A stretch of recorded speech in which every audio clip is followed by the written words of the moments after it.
মধ্যরাতে নিজ বাড়িতে দুর্বৃত্তদের ছুরিতে আঘাতে গুরুতর জখম হয়ে হাসপাতালে ভর্তি রয়েছেন বলিউড অভিনেতা সাইফ আলী খান।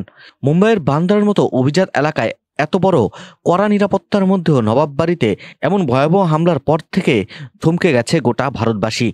বর্তমানে মুম্বাইয়ের লীলাবতী হসপিটালে চিকিৎসাধীন সাইফ। অস্ত্রোপচারের পরে আপাতত স্বাস্থ্যের অবস্থা কিছুটা স্থিতিশীল বলে জানিয়েছে চিকিৎসকরা। এদিকে সেই রাতের ভয়াবহ ঘটনা নিয়ে মুখ খুলেছেন সাইফ পত্নী কারিনা কাপুর।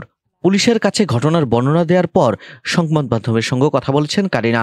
তিনি জানিয়েছেন, দুই শিশুপুত্র এবং বাড়ির নারীদের বাঁচাতেই নিজের প্রাণের তোয়াক্কা না করে ঝাঁপিয়ে পড়েছিলেন সাইফ আলী খান। তার কথায় আক্রমণকারীরা মারাত্মক হিংস্র, নৃশংসভাবে ঝাঁপিয়ে পড়েছিল সাইফের উপরে, এলোপাথালি কোপাচ্ছিল। ছেলে যে তখন কাঁদছে। সন্তানের জীবন বিপন্ন দেখলে কোনো বাবা স্থির থাকতে পারে না। সাইফও তাই ছোট ছেলেকে বাঁচাতে ঝাঁপিয়ে পড়েন। লক্ষ্যে বাধা পাওয়ায় মরিয়া হয়ে ওঠেন আক্রমণকারীরা। ছুরিতে আঘাতে ক্ষতবিক্ষত করে অভিনেতার শরীর। চিকিৎসকদের মতোই কারিনাও জানিয়েছেন, অভিনেতার শরীরে মোট 6টি জখম তৈরি হয়েছিল।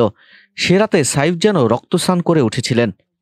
কারিনা সেদিনের বর্ণনা দিতে গিয়ে বলেন, ঘটনার সময় বড় ছেলে তৈমুর ছিল সাইফের সঙ্গে। সাইফ নিজে স্থানীয় এক অটোরিকশায় উঠে বসেন। চালককে হাসপাতালে নিয়ে যাওয়ার অনুরোধ জানান। তৈমুরের হাত তখনও সাইফের হাতে মুঠোয়। অভিনেতার পরিচয় জেনে নিমিষে তাদের নিয়ে ওই চালক পৌঁছে যান লীলাবতী হসপিটালে। দ্রুত শুরু হয় সাইফের চিকিৎসা। কারিনা আরও জানান, দ্রুত সুস্থতার পথে এগোচ্ছে সাইফ। আগের তুলনায় অনেকটাই সুস্থ তিনি। কথা বলছেন, শুক্রবার অল্প হেঁটেছেন চিকিৎসকদের পরামর্শে।